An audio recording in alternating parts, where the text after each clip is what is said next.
In 1603, Tokugawa Ieyasu became the shogun of a feudal Japan, starting the Edo period. Under their rule, Japan entered a long period of peace. During this period, the shogunate issued out an isolationist policy, which prevented trading with the outside world and prohibited anyone from entering and leaving Japan. This policy, while extreme, had effectively stabilized the country and led to economic growth. The population doubled and the production of resources increased. However, this prolonged period of peace had unintended consequences. To understand what went wrong, we will want to learn the power system of Japan in the Edo period. While technically the emperor is ranked higher than the shogun, he is purely just a ceremonial figure and does not engage in politics, making the actual ruler of Japan the shogun and the shogunate government. He is the one with the most influence and power. Below him are daimyos. Japan in the Edo period was a feudalistic nation and was not centralized. Daimyos are similar to landlords of different domains around Japan, and while the shogunate does not have direct control over these domains, the daimyos are usually in service to the shogun. These domains have their own military that is independent from the other ones. Soldiers of said domains are made up exclusively from samurais, and because the samurai class are the one that protects the civilians, they get special privileges and are treated with high respect from the commoners. Problems arise as the class system is locked, meaning no one can change their class that they were born into. Commoners are prohibited to join the military, while the samurais can't leave the military. During the prolonged peace, the samurai class began to lose its significance, as there were no wars to fight. Many samurais were forced into civil service or became a ronin, wandering samurais without masters. Meanwhile, the merchant class, officially the lowest in the social hierarchy, grew wealthy through trade, particularly with the Dutch. This shift in power and wealth created tensions within the Japanese society, setting the stage for future conflicts. In 1853, Japan's isolation was shattered when American naval officer Matthew Perry arrived with steam-powered warships, forcing Japan to open its doors to the outside world. Japan was then forced to sign more and more unfair treaties with the Western powers, which led to the country and their people being exploited for resources and wealth. The angry Japanese people began pointing fingers at the shogunate government, which was unable to protect the country from Western imperialism. The discontent and distaste for the West and the shogunate government resulted in the Sonojoi movement, an effort to expel the foreigners and restore power to the emperor. The movement was especially strong in the domains of Satsuma and Choshu, but despite Satsuma's initial hostility towards the West, they began to modernize their army with the British assistance. As these domains dealt with foreign threats, the situation in Kyoto, Japan's capital, deteriorated into political violence. The shogunate responded by dispatching troops to maintain order. Choshu then attempted to seize Kyoto to take the emperor away from the shogun influence, but they were defeated by a coalition of forces from the shogunate, the Satsuma domain, and the Yaitsu domain. The shogunate then launched a punitive expedition into the Choshu domain to completely destroy their military, but was persuaded by Saiko Takamori, the military commander of Satsuma, to just take the plotters of the attack. This was because Saiko Takamori secretly supported the Sonojoi movement and later negotiated an alliance with Choshu with the help of Sakamoto Ryoma. The Sacho alliance quickly armed themselves with modern weapons and began to build up their army. Alarmed by the growing power of the alliance, the shogunate launched a second punitive expedition against Choshu, but the modernized Choshu forces defeated the shogunate's antiquated army, further diminishing the shogunate's authority over Japan. In response to these challenges, the shogunate government under Tokugawa Yoshinobu attempted to modernize rapidly, but it was too late. The Sacho alliance, now joined by the Tosa domain, demanded Yoshinobu's resignation. Reluctantly, Yoshinobu agreed, and the Choshu forces took control of Kyoto, establishing a new government under Emperor Meiji, marking the start of the Meiji era. The Meiji government then announced the abolition of the shogunate government and the restoration of imperial rule over Japan. However, the shogunate wasn't ready to surrender entirely. Yoshinobu, now stationed in Osaka, felt betrayed by the harsh terms imposed on his government. Yoshinobu then launched a final military campaign against the Sachi alliance. Two shogunate armies, totaling 15,000 soldiers, marched north into Kyoto, where they faced off against the Imperial army of 5,000 men on the roads of Toba and Fushimi, starting the Boshin War. While the shogunate army greatly outnumbers that of the Imperial army, Yoshinobu's attempt at modernizing the military was limited, allowing for only 600 of the 15,000 men army to be fully trained and equipped with modern weapons. The shogunate army was also made up of samurais not exclusive to that of the Tokugawa family, but from other domains as well, making coordination and giving everyone quality weapons a challenge, resulting in many weapons being used, such as the matchlock Tanegashima, chasspot rifles, Enfield rifles, smoothbores, and even pikes. The Imperial army, on the other hand, contained soldiers from the Choshu, Tosa, and Satsuma domains.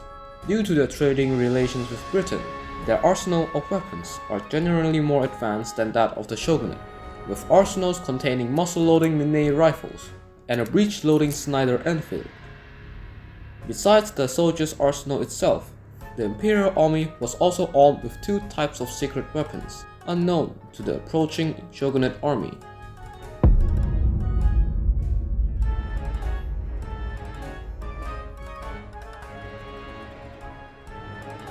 On January 27th of 1868, the two armies of the shogunate came in contact with the Imperial army that was entrenched on the bridges of Toba and Fushimi. Since there was no formal declaration of war yet, the first shogunate army of 8,500 men approached the entrenched Imperial army on the Koeda Bridge and tried to request a passageway through. In response, the Imperial army fired on the shogunate army. Fighting ensued on both sides, with the shogunate charging into the defensive line to overrun them with their numbers. But many were cut down by the newly imported Gatling gun, stationed on their front lines. Around the same time, the Second Army reached the entrenched positions of the Imperial troops on Fushimi Road. When gunshots were heard from the Koeda Bridge, the Imperial army also started firing on the shogunate troops. But when the shogunate tried to launch an organized offensive, their cohesion was destroyed by intense and accurate artillery fire, shot from the breech-loading British Armstrong field artillery. In the end, the shogunate army was forced to retreat temporarily to regroup. 2 days later, the Imperial army went on the offensive and attacked the shogunate forces at Tominomori. But while marching into battle, the Imperial army raised up a strange flag that confused the enemy. However, upon closer inspection, they soon realized it was the Imperial brocade, a banner that can only be used under the Emperor's authorization and are used by armies that were fighting for the Emperor himself. The shogunate soldiers were frightened by this, as attacking the approaching army would mean defying the Emperor's will, making them a traitor to the nation. The shogunate army quickly fell into chaos of disarray. Taking advantage of this, the Imperial army charged into the disorganized lines and started picking off the stragglers. The remaining soldiers that were still loyal to the shogunate were forced to retreat all the way to Osaka, where the Imperial army gave chase. And with that, the Battle of Toba Fushimi was a clear victory for the Imperial army.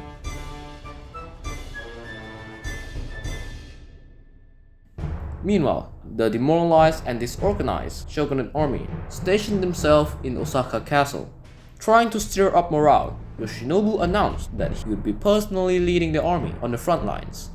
But later on, he fled to Edo via navy, stating that he had lost all will to fight after seeing the Imperial brocade banner being raised.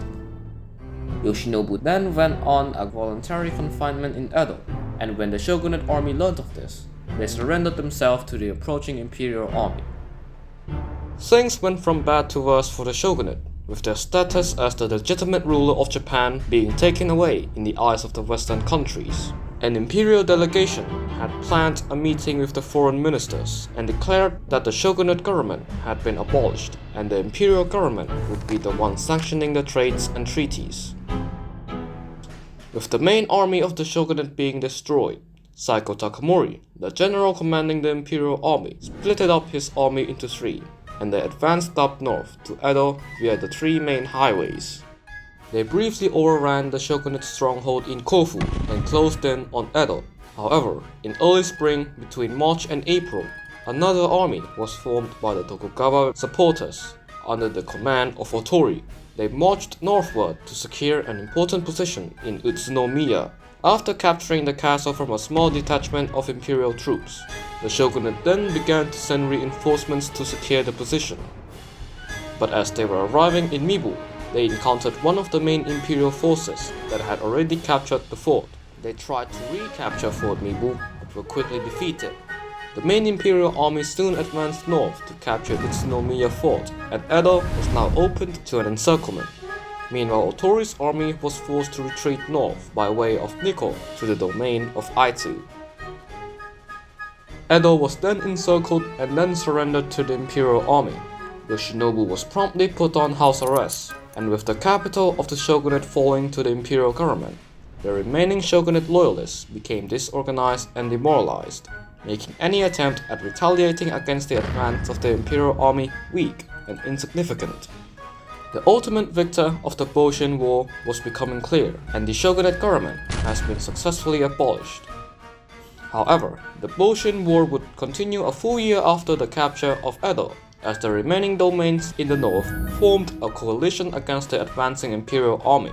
But we won't be covering the latter half of the Boshin War, as its role in the creation of Imperial Japan is generally less notable, so we will be moving on to the developments happening in the imperial court before, during, and after the Boshin War. Ever since the creation of the imperial government before the Boshin War, reforms have been underway but were overshadowed by the newly started conflict. During the handing out of positions in Kyoto before the war, three notable people were given high-ranking positions in the Meiji government: Saiko Takamori, Okubo Tochimichi, and Tito Takayoshi, the Satsuma and Choshu military commanders who participated in the formation of the Sacho Alliance. While no one knew it at the time, but these three would be ingrained into Japanese history books as the founders of the modern state of Japan, known as the Three Great Nobles.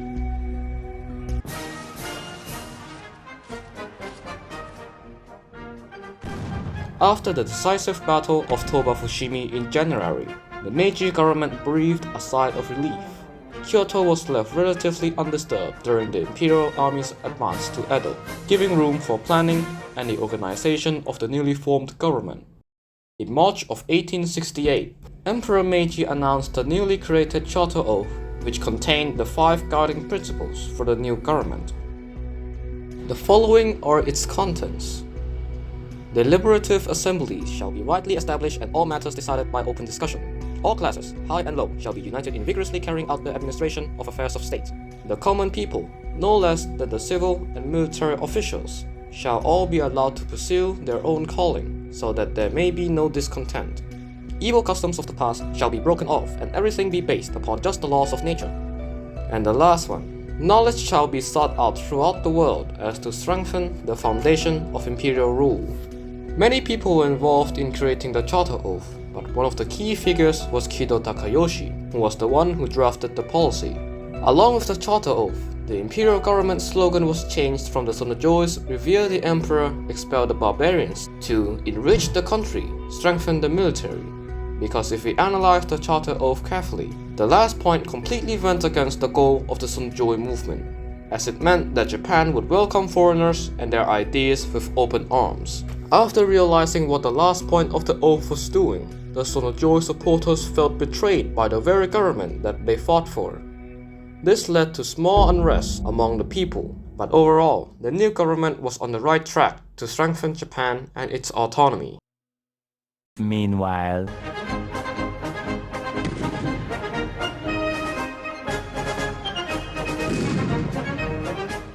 after the imperial government had captured Edo, the government decided to move the capital of Japan from Kyoto to Edo near the end of 1868. Edo was then renamed to Tokyo, which translates to Eastern Capital.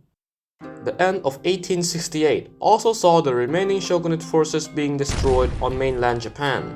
The lands owned by the Tokugawa family were given to the Meiji government, who was now the sole ruler of Japan. However, it was still internally divided, as it was just merely a collection of domains led by daimyos with their own interests.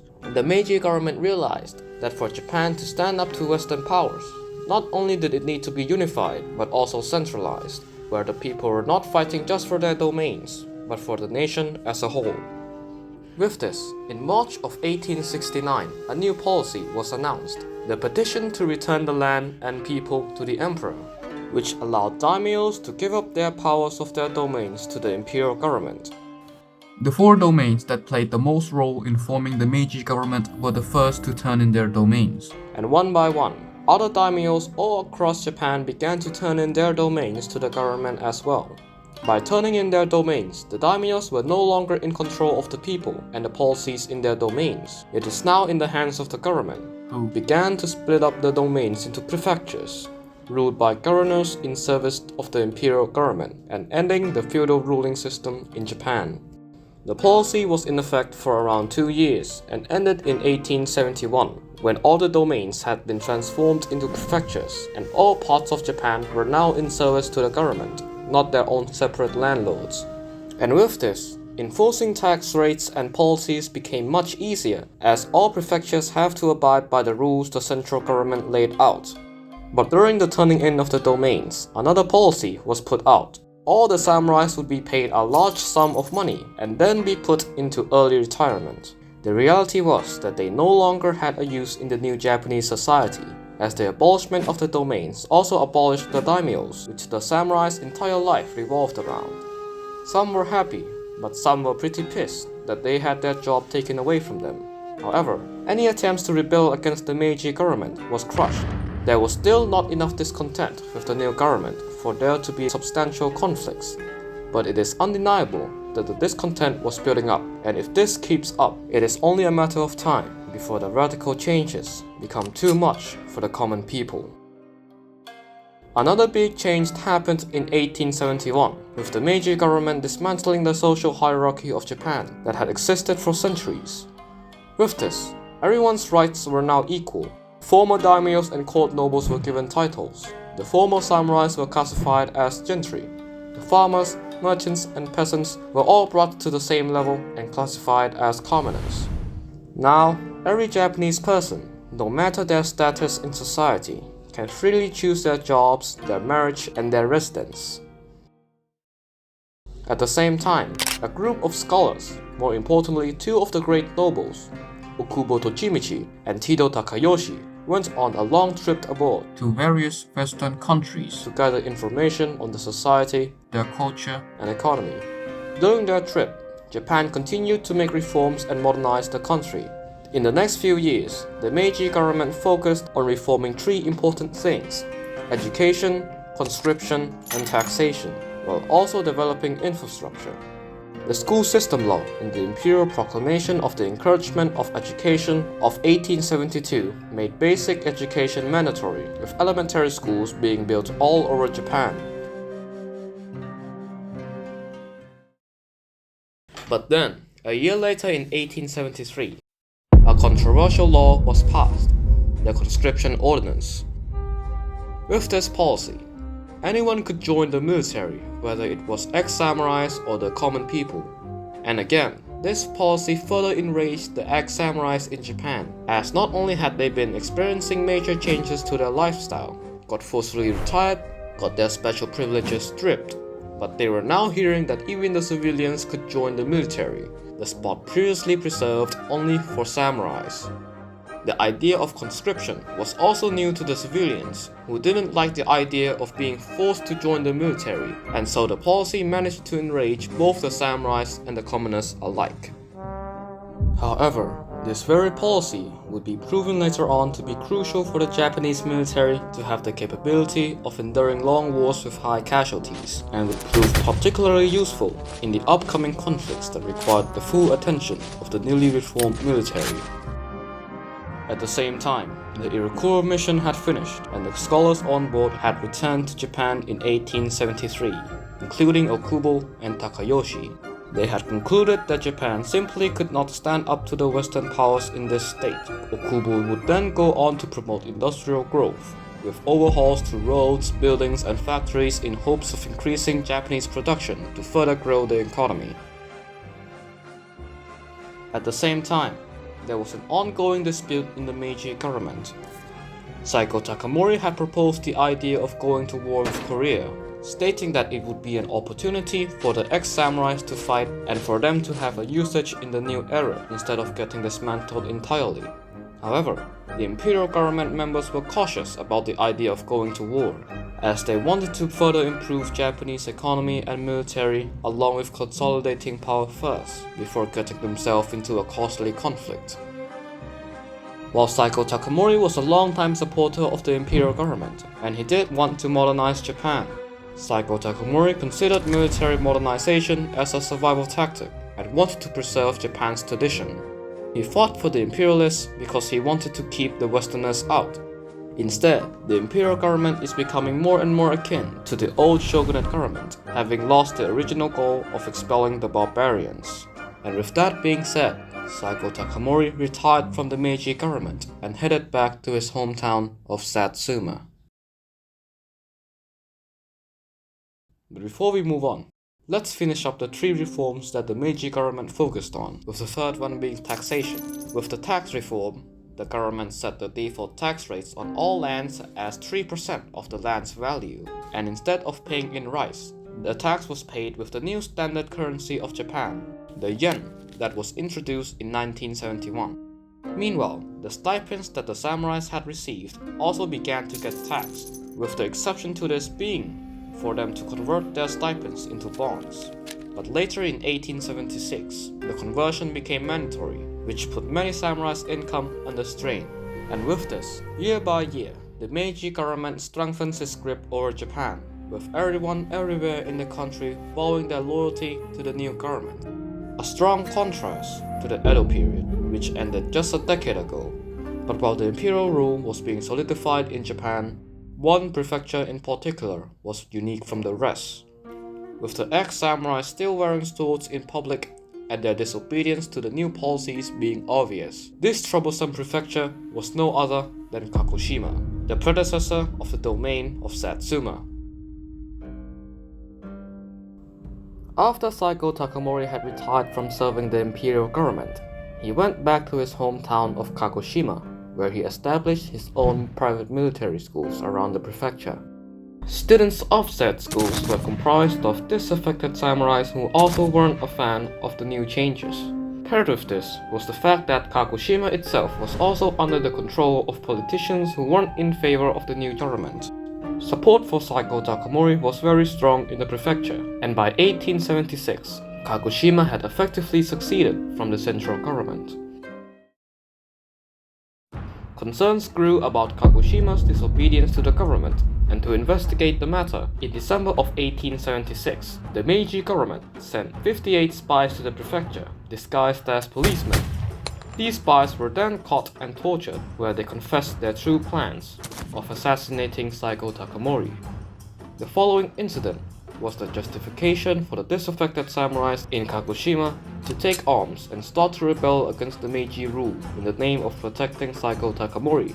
In January of 1877, an imperial warship was sent to Kagoshima with the task of disarming the rebels by seizing their weapons. However, it further provoked conflicts with the people in Kagoshima, who had finally had enough of the new government.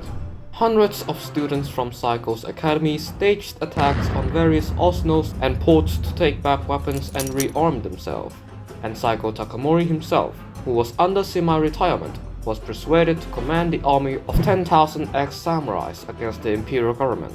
Saiko Takamori then consulted his military leaders before departing with his army. His intention was to take the army to Tokyo and meet with the Meiji government members to ask some questions. Along this, Saiko Takamori wore his imperial uniform when commanding his army to show that he still respected the emperor, just not the government members that was enforcing these policies that aimed to dismantle the samurai class. Meanwhile in Tokyo, it was decided that the imperial army had to be sent down south to prevent the spreading of the rebellion, but it would take some time for the army to arrive at Saiko's destination. At the same time, the rebel army had arrived at Kumamoto Castle, which contained a garrison of a small imperial army. Confident that it would be a swift victory, Saiko Takamori ordered his army to attack the castle.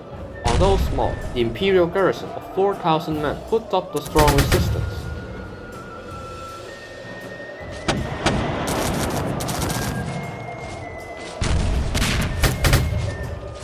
After failing to capture the castle, they opted for a siege instead, hoping to starve the defenders whose morale was already low to begin with.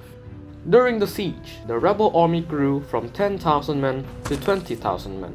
Many ex-samurais around the area were sympathetic to the cause of the rebellion, and many of them joined Saiko's army. But not all hope was lost for the Kumamoto garrison. The main imperial army was closing in on the rebel army from the north. The main army consisted of 90,000 men, with the large number of well-trained and equipped soldiers made possible by the conscription law implemented several years earlier. Hearing this news, Saiko Takamori split up his army into two, where he would be taking 15,000 men to establish a defensive line and face off the main imperial army under his command. The main imperial army clashed with Saiko's army on March 3rd of 1877 in the Battle of Tabarusaka. Early engagement on both sides were marked with heavy rainfall, hindering resupply, and waterlogged the weapons of the army, forcing them to engage in melee combat. Fighting continued to rage on for both sides, and breakthroughs were yet to happen. However, while Saiko Takamori and his main army was busy up north, the imperial government had a different strategy on crushing the rebellion. Utilizing their superior resources and manpower, the imperial government dispatched the fleet containing infantry and policemen down south on the 4th of March. They soon landed on the undefended Kagoshima, capturing the prefecture without resistance. With this, the governor of Kagoshima was arrested and their weapons confiscated, effectively cutting off connections between Saiko's army and their homeland. Even if he had won the battle up north, Saiko Takamori and his army would not have a place to return to. Around 2 weeks later, the Imperial Army launched a massive assault in the front lines of Tabarusaka, weakening the rebel army's morale and threatening to achieve a breakthrough. Meanwhile, a second Imperial Army of 4,000 soldiers landed on Yatsushiro by sea and advanced northward to capture Miyanohara on March 19th, before attacking the rebels' army from the rear, forcing them to retreat back to Kumamoto. The battles fought had resulted in massive casualties from both sides, totaling around 8,000 casualties, the same amount as the entirety of the Boshin War. And while both armies sustained the same amount of casualties, the Imperial Army relied on conscription to fill its ranks, giving them the ability to replace lost men with relative ease. On the other hand, the rebel army was made up of ex-samurais that still used the old system of class division, thus not allowing direct reinforcement. The two Imperial Army quickly converged together on Kumamoto Castle, breaking the siege lines on April 9th and sending the rebel army running. Disorganized and demoralized, Saiko Takamori ordered his army to retreat south, while the Imperial Army gave chase. The numbers of rebel soldiers slowly dwindled down, as a result of defections and combat losses from the guerrilla warfare that they were waging against the approaching Imperial Army. By September 1st, the rebel army retreated back to the place where they departed, Kagoshima. They went on to capture and station themselves on Mount Shiroyama. From the 10,000 men that were under the command of Saiko Takamori in the beginning, only 500 of them remained. They were truly on their last legs, with them lacking sufficient supply and ammunition to resist their capture. When the Imperial Army caught up to Saiko Takamori, he did not try to retreat any further. The Imperial commander ordered a full encirclement of the rebel forces with both the army and the Imperial Navy, forcing the rebel army to surrender themselves. But they did not. After almost a month in, the Imperial commander realized that they would never surrender, so the Navy was promptly ordered to bombard them.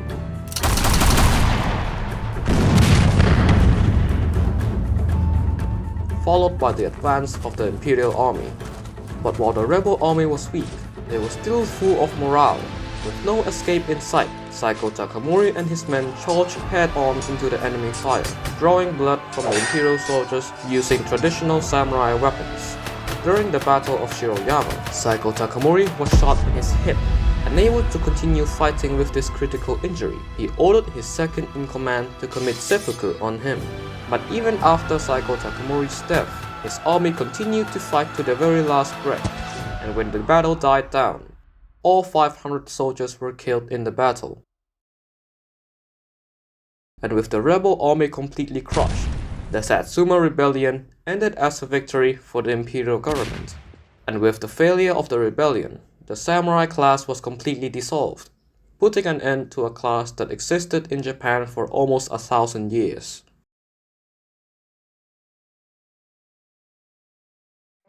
While the rebellion was short-lived and taken care of quickly, it was a very costly conflict for the Imperial government, costing them 420 million yen, which put the country into debt and disrupted many aspects of the economy, most notably forcing the government to sell government-owned properties to private civilian companies. But after this short hiccup, the modernization effort continued, but with great cautions to not infringe on Japanese traditions. And as time went on, the fruits of their labor paid off. The army had proven itself to be effective under the conscription law, and so they continued to grow into a larger and larger force, adopting many similar characteristics of the Western army. The Japanese Navy also grew in the process, becoming a very important branch in Japanese military. The industrialization of Japan commenced with great speed, increasing production and the creation of many factories. During the Meiji era, many famous companies started popping up, like Mitsubishi and even Nintendo. Later on, the government destroyed old Japanese castles in place for other buildings like workshops, houses, and factories. The railroad system was also expanded upon and spread all across the country. And as for the government itself, some ex-samurais managed to land many important positions in ruling the country. So not all was bad for the samurais that were retired.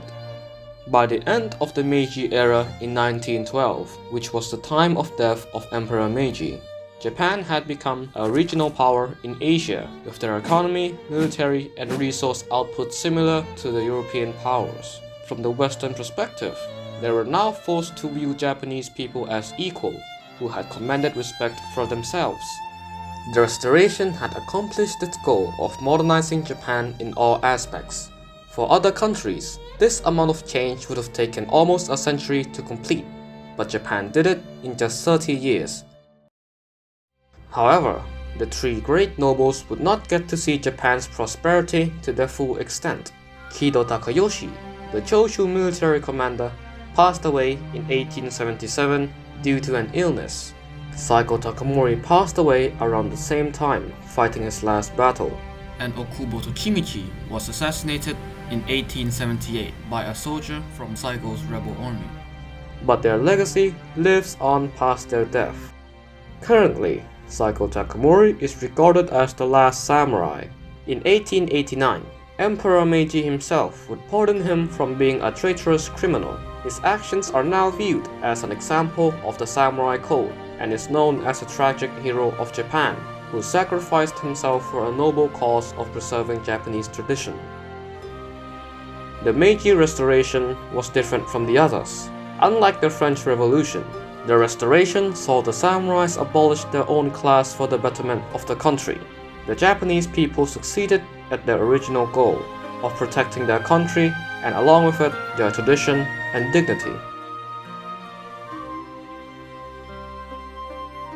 To quote the French scholar Maurice Pinguet in his book The Voluntary Death in Japan, the samurai, unlike the French nobility, never fell under the knife of a rival class. The voluntary death, a destiny accepted. It is hard to find a name for such a drastic change. Revolution?